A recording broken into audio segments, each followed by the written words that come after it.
Good morning, everyone.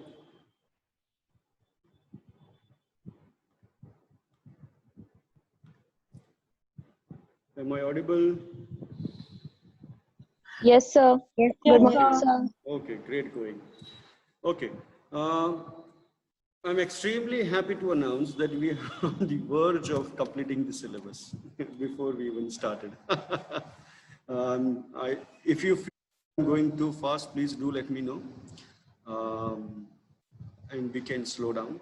There is a chance that we will revise with activities instead of just speaking and listening. So I'll try to revise the syllabus with activities which will include games and assignments. So if you have any questions, just go back to the slides, and when we start revision, make sure that you raise your point, okay? So you can see in Unit 4, we have tried to understand what is English for specific purposes. And then we have also tried to understand what is English for academic purposes. What are the features of English for specific purposes, how to do need analysis, and what are the factors that can help us to identify learners' needs. And we'll see, we are actually looking at what are the techniques of need analysis and how learning styles can help us to understand the learners better. Okay, so we have been talking about this since last couple of lectures, and we talked about questionnaires last time. And let's move forward and try to understand how does it help to teachers. The first thing first, because we are focusing on students, it reveals students' needs. So our prime objective is to help the learners to fulfill their needs. So need analysis, first of all, helps students and teachers as well to understand their preferences, what they would like to learn, whether it's listening skills, reading skills, or writing, or even speaking. And even within that, what they would like to develop in terms of competencies. They would like to develop listening competencies, or whether they would like to develop writing competencies. And within writing competencies, you have academic writing and journalistic writing. So what they are focusing on. So what are their preferences? Do they just want to speak after the ceremony is over? They are delivering speeches. So what is their preference and how they would like to take their learning into action?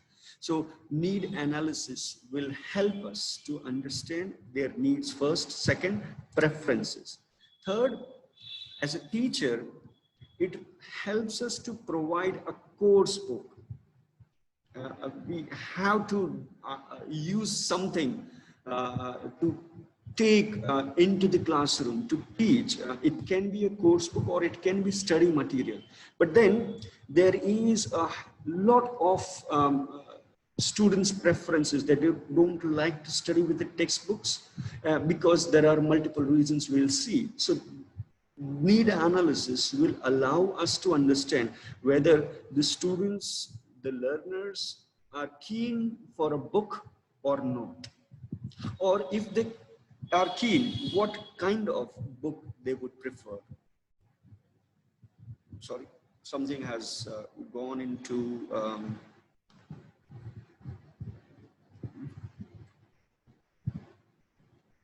sorry. Okay.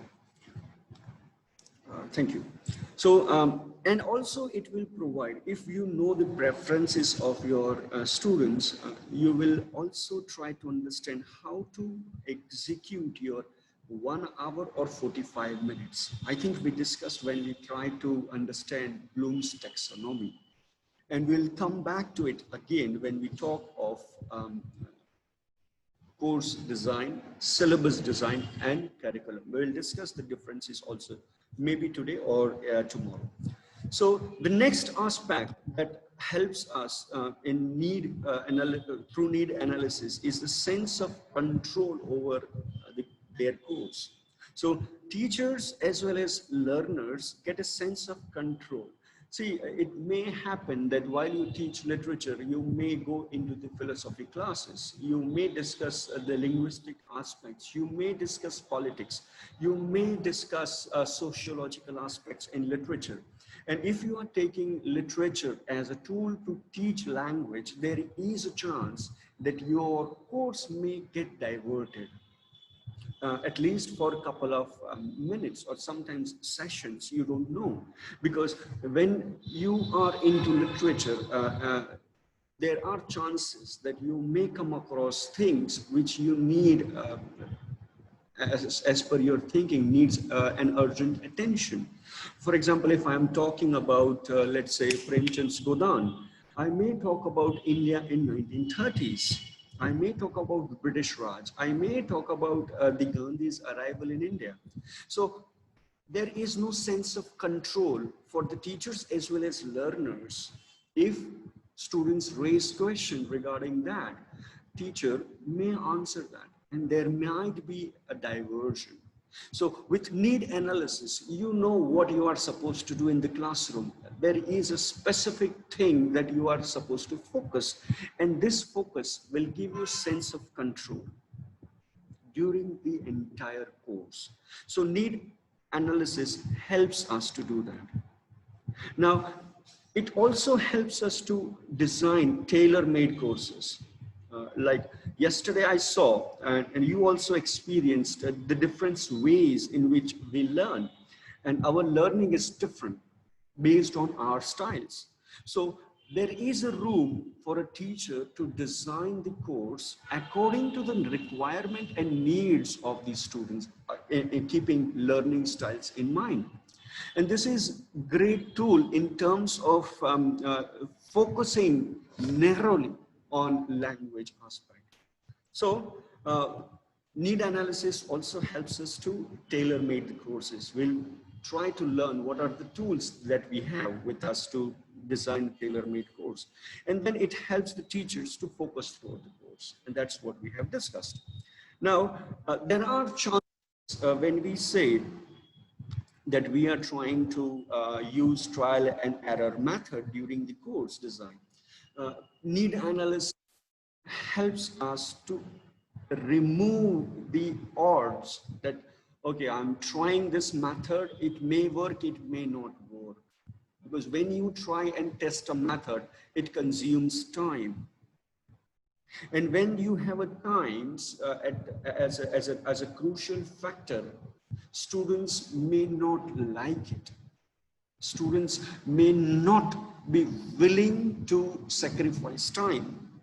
So if you have a need analysis, the time factor can be killed. And you know you don't need to go for trial and error method, because your curriculum, your syllabus is designed specifically. It has made for a group of students requiring only spoken English skills or academic writing skills. So you don't go here and there. You don't beat around the bushes. You deliver directly. Right? So again, it also helps the teachers as well as learners to oppose the use of the textbook. See, we have seen yesterday the different learning styles in our own classroom. And some of you are tactile learners, not as much as Arya is, but still you are tactile learners. So I'm really questioning the methods that Zoom has allowed us to use, only lecture method.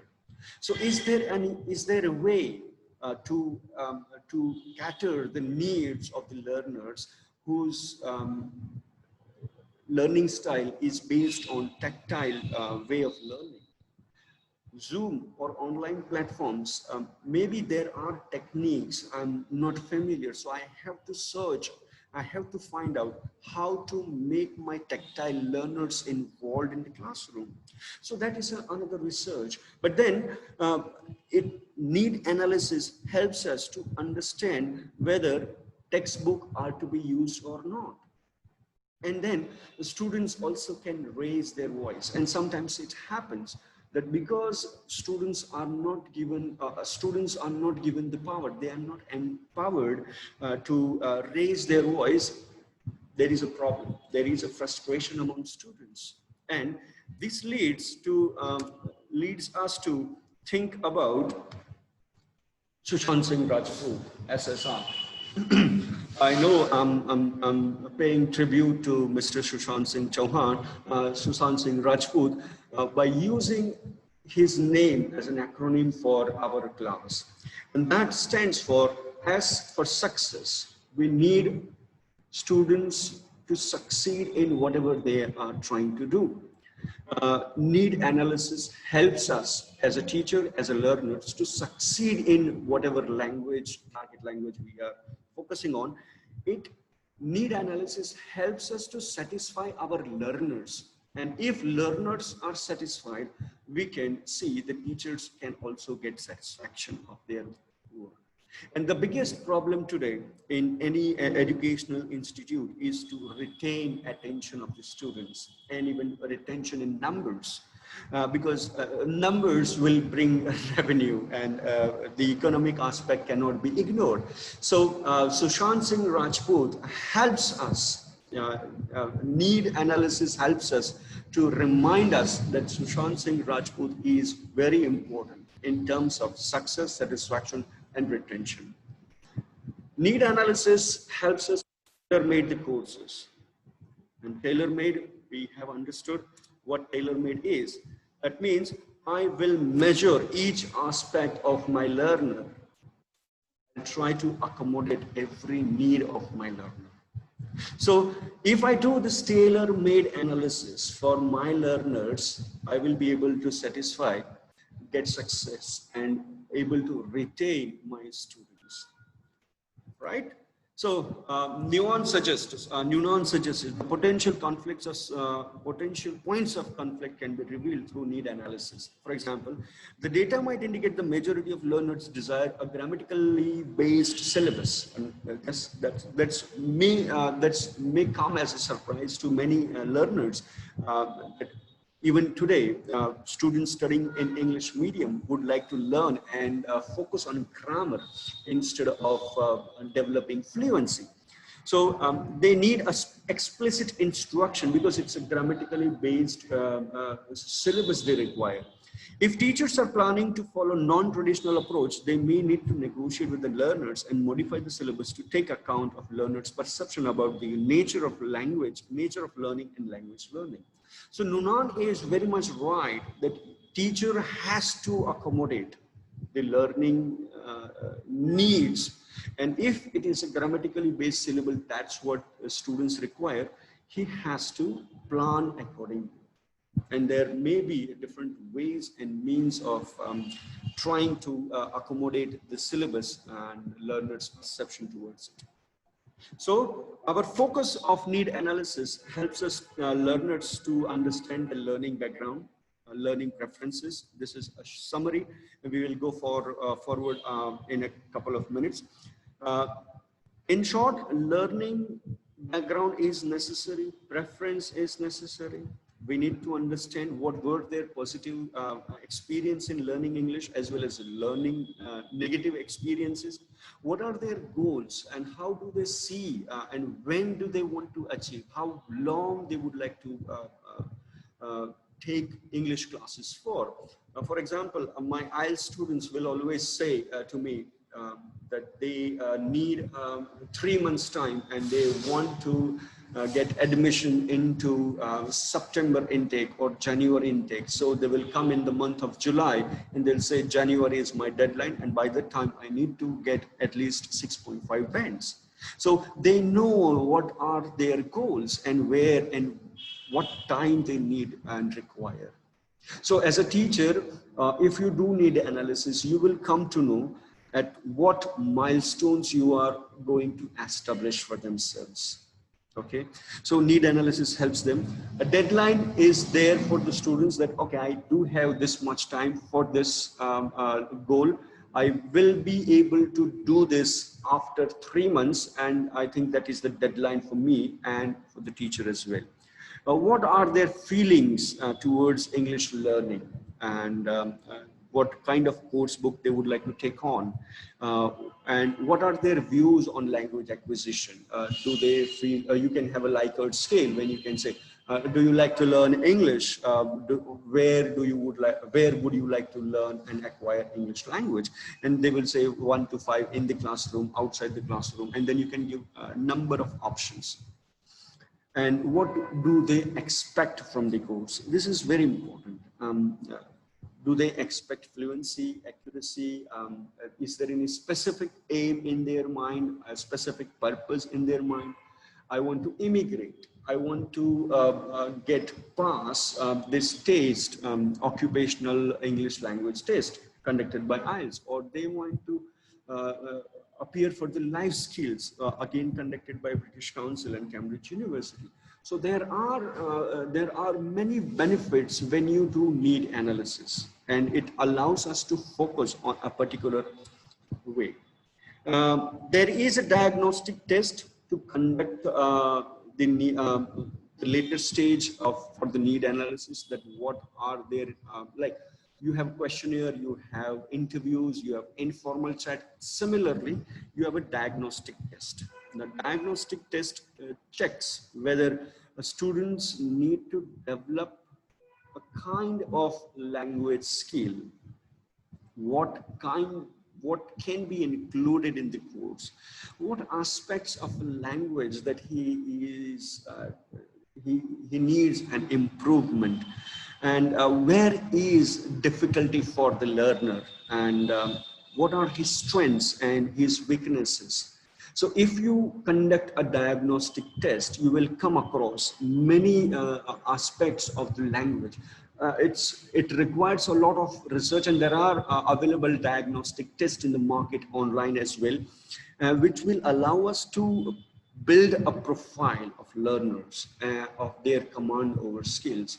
So I know one institute in Ahmedabad, I don't want to name the institute, and they would take certain sections of the learning community, and they would take a test, and if you score more than 67% in their test, they will give you admission. Otherwise, they won't give you admission into IELTS courses.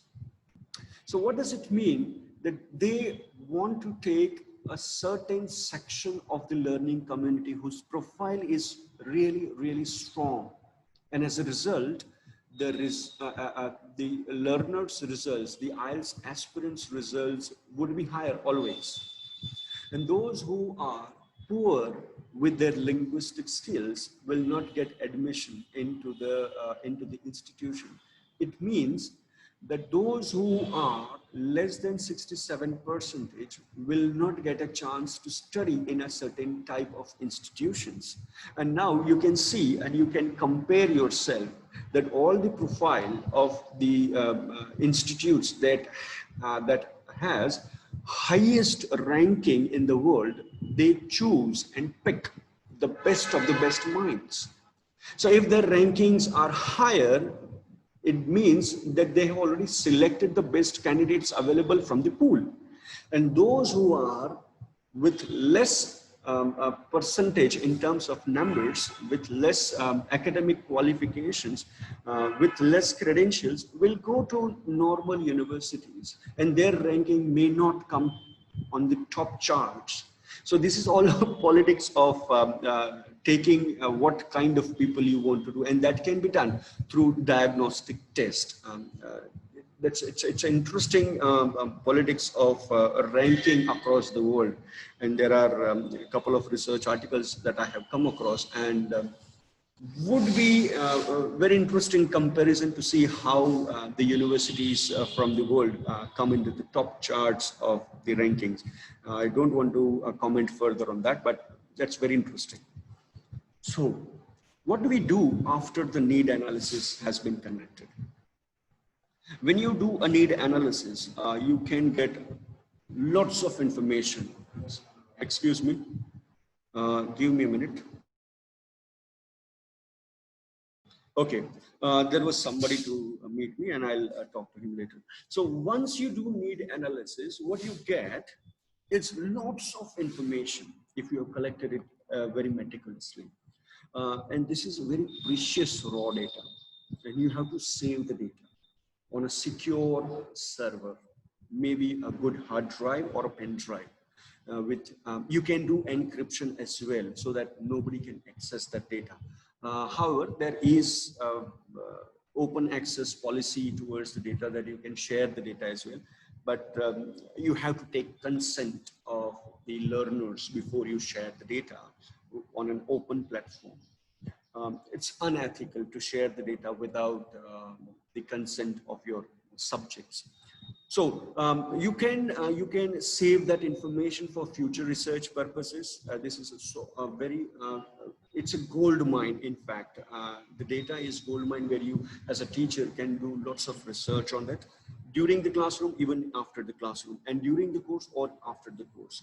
And once the course is over, you can go back to data and try to find out whether the learners have met the need analysis, what they have done before.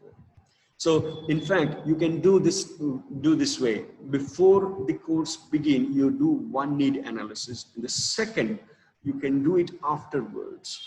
It's a kind of course feedback, but then there is a technical difference which we can talk about later. So the students will be able to understand that whether they have succeeded in getting what they wanted from the course. If they haven't, then they can in fact refer back and talk to teacher or talk to the supervisor, talk to instructor, that this aspect was not covered, and then there is an area of improvement in the course design. So you can have that update. So once you do the need analysis, these are the steps you can do. When you collect the information from your learners, it is highly recommended that you use recording devices, especially when you are conducting interviews. And when you conduct interviews for your research, just don't rely on one recording instrument. I have a very bad experience with the interview. I was interviewing what is that name? British South Asian theatre, Hardeep Singh Kohli. He is no relative to Virat Kohli, but Hardeep Singh Kohli was interviewed by me. And unfortunately, my recording device, when I was going back from place A to B, I lost the device, the entire device. And luckily, he was the first one to be interviewed. So when I lost the interview and the instrument, I requested him again, and he readily agreed. Imagine if he did not agree, I would have to select somebody else. So recording devices are to be placed in a safe zone. You have to keep, and from that experience, I started using 2 recording devices. One which will be with me all the time, that is my mobile, and then another Sony recorder, small one. And then while I am taking the interviews, I would always take notes. I would note down the expressions that he is or the interviewee is doing. So that will help me to annotate the interview later on. So this is highly recommended, that when you do need analysis, when you record the interviews, when you record the informal chats or group discussion, try to record as much as possible. Okay.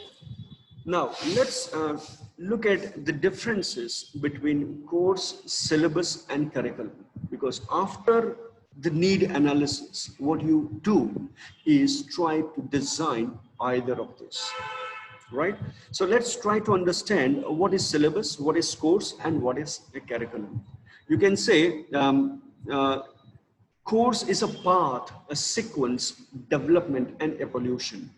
That means after attending a specific course on a specific subject, you will gain qualification. So right now you are in BA English Language and Literature course. So throughout your first year, second year, and third year, it's a path leading towards BA English Language and Literature Advanced. So you can relate to course. It is like mechanical engineering. So you take engineering and within that you go for a mechanical department, and it leads you to a qualification after attending set of classes, a plan of study, selected lectures, where you look at content related to that particular subject. So I think the course is as clear as water can be. But then what is the difference between syllabus and curriculum? Before I go further, is there any questions? Do you have any questions here on course or the previous slides? You can use the chat box, or you can raise your voice, or you can even WhatsApp me. Okay, now syllabus, it's a descriptive, a summary of topics in any subject. So for example, you are studying English Language and Literature course at LSAS. So it has a syllabus, and syllabus is divided into different topics that you are going to cover. For example, you are going to study English Language and Teaching ELT1, that is the name of the subject, and it describes what are the topics that you are going to learn, right? So it has an outline, it has an objective, maybe 1, 2, 3, or more than 4 objectives, and it has a specific time. If you look at the syllabus that we are discussing right now, it has number of lectures devoted to it. So unit 1 would be an introduction session where you are exposed to English language teaching and English language teaching principles. It has 5 lectures. So it is time bound. Syllabus is time bound factor. Exam board approves it. And it varies from teacher to teacher. From me to Nazma ma'am, and from Nazma ma'am to Pratik sir. Whoever is taking the course will be different in terms of syllabus. The way they are looking at it, the way they are trying to identify the objectives, the way they devote time to the topics, right? Whereas curriculum is content taught in a course. It contains material. Material in the sense it has worksheets, handouts, PowerPoint presentations, research articles, reading books, whatever is available in the name of content is available here, is prescribed here. And you can see it's a prescriptive. That means the prescribed textbooks, prescribed reading, prescribed material. So it's a course where you can get government or institutional or school administration designing that curriculum. And they would be looking at the overall picture of the course. How does this meet the course requirement? So the government designs or approves the course, the institutes design and approves the course, and school administration will take on those aspects of curriculum. And this remains similar across all teachers. If you look at the university websites, you will come across these differences. To understand this better, let's look at this picture and try to understand what is syllabus and what is curriculum. So students in syllabus will know the topics, assignments, and schedule of a subject by reading the syllabus. So it covers the rules and policies and instructions. So what are the rules of the syllabus that you have to follow this rule? For example, rules like you have to submit an assignment on this date, and this must be of 1,000 words. And the policies are that you should submit assignment on pen and paper. It should be honest attempt. It should not be plagiarized. And there are instructions that you can take help of the classroom resources provided to you. So there are specific instructions. So it's a summary of a particular subject, and it is dealt by the teacher or a professor in a school or a college. The syllabus is designed according to the time, as we discussed in a previous slide. And it refers to what has to be taught.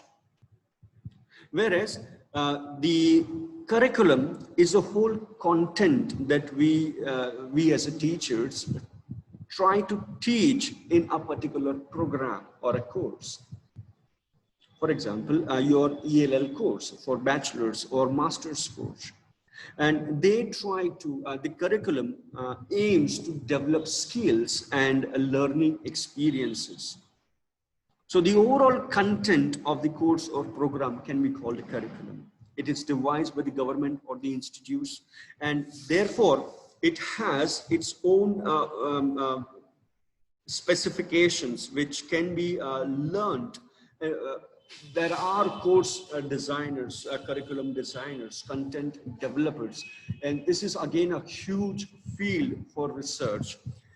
It refers to how to deliver the lecture, how to deliver what kind of content. And again, syllabus is of 1 year, and the completion of the course is within that this time for the syllabus. So I hope syllabus and curriculum have made sense to what we are talking about. And then the designing course is again going to be crucial once you do the need analysis. So how to do this? Because it's a process, and you have to interpret the data which you have derived from your students. And then this data can be categorized, can be classified into smaller units. Okay, my students are wanting to learn grammar, and this aspect within grammar, let's say Concord is what they are looking for, and majority of my learners find it difficult to talk about and to be accurate on Concord. So I will devote a session, a class on Concord in order to meet their demand. What I'm doing is I'm responding to the need of my students by analyzing and interpreting the raw data. So this way you can include what are the subjects that students like to learn,